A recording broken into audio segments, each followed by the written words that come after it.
Boker Tov and Shavua Tov, dear friends. Rabbi Sussman, thank you very much for KI's hospitality, which is deeply appreciated. And Gil, we really commend you for your eternal optimism. That's the way to be Jewish. Having said that, as we say in Hebrew, ani mitbayesh, I'm entirely embarrassed. I'm embarrassed because whereas I've only been associated with Old Jewish Road Temple Beth Am for 22 years, Beth Am's honorees, Carol and Barry Stein, have for 36. It's their double chai year. That in and of itself is an extraordinary accomplishment. If I've been to Israel a dozen times, that's a lot. They have been to Israel in the past 20 years, since 1991, 26 times, which is really altogether extraordinary. I do want to mention, Rabbi Sussman, that whereas I've just heard that your blood drive is on December 21st, God willing, that's the day that Beth Am departs on its next congregational tour. We have 4 spaces still available, if you're at all interested, so be sure to see either Karen Kent or myself. We'd be delighted. Carol and Barry Stein are remarkable exemplars of what it means, dear friends, to be Ohavei Zion, to be lovers of Zion. When they started on their first pilgrimage in 1991, they were determined to return the following year. They very soon and very quickly became avid supporters of not only Eretz Israel, the land of Israel, but of Am Yisrael, of the people of Israel. And they've always stood fast and steadfast beside her. They decided in returning to Israel it wasn't just necessary to have to see Israel through pilgrims or tourist eyes, which we ordinarily do. They wanted to get down and dirty, literally. And so they volunteered on a number of archaeological digs. Beit Shan, Ashkelon, Megiddo, Ein Gedi. And then, a couple of years ago, they became associated with VFI, Volunteers for Israel, that I'm sure many of you are familiar with. And Carol herself, 5 times, has been throughout the country visiting IDF bases. It's not only that. I know for a fact that Rabbi Cernovitz, who sent his very best wishes and could not be here today, Carol and Barry have sat down with their Beth Am rabbis and discussed in sincere and very serious debate how they consider Israel through the media. They will not take no for an answer. They want to make sure that the state and the people of Israel are portrayed in the best possible light. Stand Up for Israel campaign is an integral part of their lives. And we commend them for the stand, literally and figuratively, that they have taken. Dear Carol and Barry, we are enormously proud of you. We ask you to come forward at this time to accept this very beautiful gift.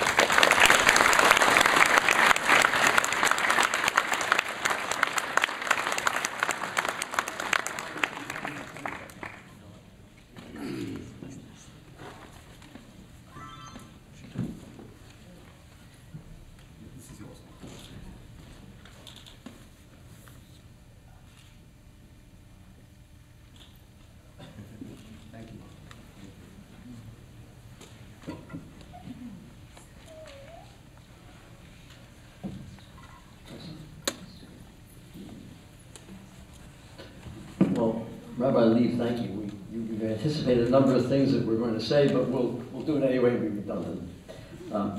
We thank Old York Road Temple Beth Am for selecting us as honorees at this Israel Bonds event. We're delighted and actually somewhat humbled to be here among Rabbi Lee, our fellow congregants, friends, family, and fellow honorees. Many of you know or have read about our involvement with Israel and Israel-related causes, beginning with our participation in the 70s in Beth Am Soviet Jury Committee, founded by the inimitable Norm Leventhal, and continuing with Beth Am's Israel Action Committee. The story includes more than 25 trips, numerous archaeological digs at sites dating from 3rd millennium BCE at Megiddo to a recent exciting one at Ir David in Jerusalem, where we as the only Americans held our own, digging alongside Israeli students, very special friendships with Israelis from ages 3 to 90, political activism, and more. There's more to the story. In the spring of 1991, we were among the least likely people to visit Israel. It's not that we didn't care about Israel, we did. It's just that we never considered actually going there. Then one day, out of the blue, my mother called from Fort Lauderdale and said she wanted to revisit Israel, and she wanted to take us with her. In September, on a 17-day tour. Lots of her friends will be going too. I don't remember what Barry said, but I know that I said no thank you. The last thing I wanted to do was use up all of my hard-earned vacation, spend time traveling with a bunch of old people in their 60s and 70s. And there are lots of other places high on my bucket list. So I stalled, and I mentioned the offer to some of my friends. Without exception, everyone said I was crazy. Every person who had ever been to Israel envied us for the opportunity to go there for the first time. I heard that so often, I just couldn't believe it was true. They said it was like nothing we would ever experience. And my friend Gail, who's sitting over there, said, "Kat, you have to go. You can't say no to your mother." So I finally consented. And Barry was happy to go along with me. And the problem was that I worried that Israel could not possibly live up to expectations. It was just too built up. And I would probably be the only person in my crowd who didn't get it. And I actually said, I'm going to flunk Israel and I'm going to be embarrassed. But the rest is history, because from the very first day, I felt a strong attraction, and the feeling grew stronger every day. The people, the landscape, the history, the smells and the sounds, the way Israelis express their love and commitment to their country, the way families demonstrate their love for each other, the way that men greet each other with hugs and kisses, the way that those Hebrew melodies that I had to sing at Camp Telhai every summer for 13 years and hated, they just kept resurfacing.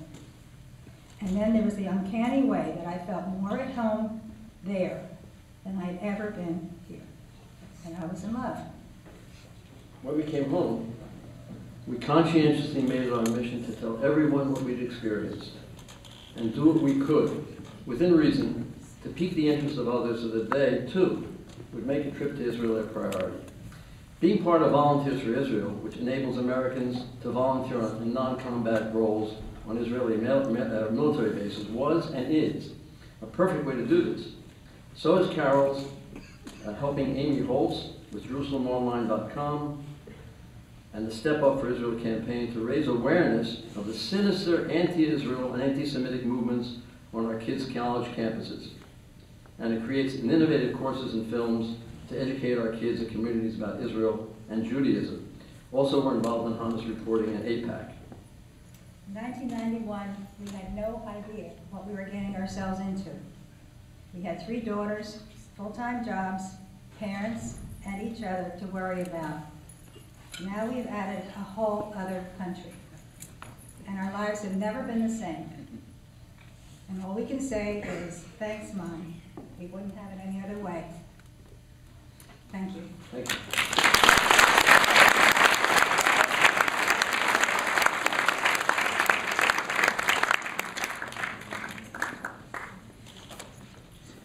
Thank you. Before I invite Rabbi Rosenblum to come up, I see he's coming anyway, so. Was that a Tamazon?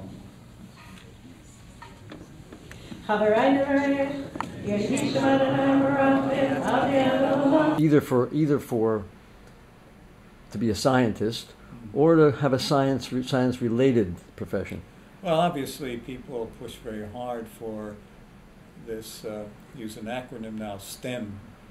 Science, technology, engineering, mathematics is running to our country, and we need people who can work in those things. That doesn't mean that becoming a historian is less than that, but you have to, as a historian or as some business person, a physician, all these wonderful ways to have what your skills and your interests. You've got the number one thing is, what are you interested in, and then you have to work it so that you're connected with the technological world, because technology drives the economy. It drives what our health is going to be about. You know that. You see all these wonderful things happening with new tools that everybody can use in this way. So pick what you want to do, work well with it, but get a sense of mathematics and science. You have to not be necessarily skilled in those things. You have to understand them. You have to be capable of understanding what's going on and use a bit of it.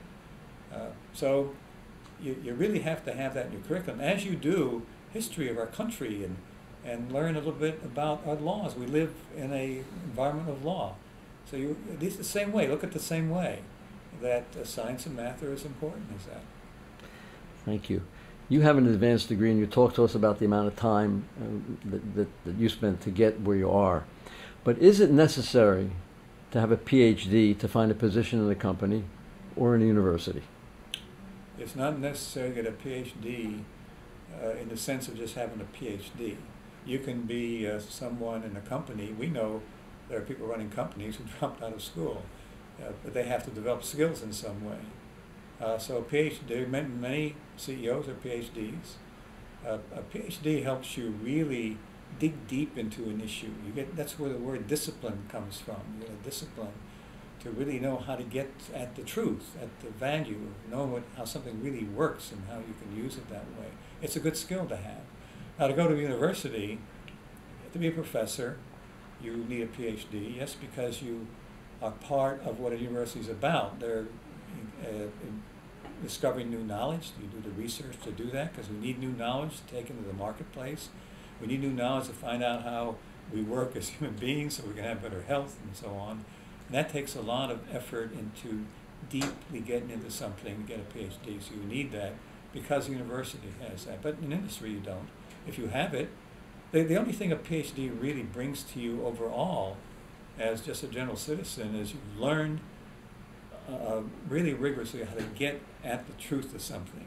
Now, when I use it that way, it's not because you're a liar or anything else, but if we want to know what the universe is about, we have to we learn how to get into it and find out how does it work, why is it that way? And it gives you a skill that's helpful all around. But you don't need it to do many things in life. You do need it to be a professor. Thank you. As a final note, what general advice can you give to an aspiring scientist or to someone who wants to go into a business which has some scientific component? I would say grab the moment. There are times in life when the door opens for you, and you want to be able to grab the moment when you do it. So what do you like there? What do you want to do? If you know some new knowledge, then you have a chance to take it in the marketplace. And even as a scientist or engineer who are doing professorial work or whatever it is, the best thing you can do for the country is help everybody create jobs. I'll put it that simply. And you might want one of those jobs. But the way our system works now, and it's global, and you have to be able to work globally, you want to take the new knowledge and do something with it. Make it have purpose out there. And then that's the entrepreneurial spirit of America and of increasing in the world now. And you create new company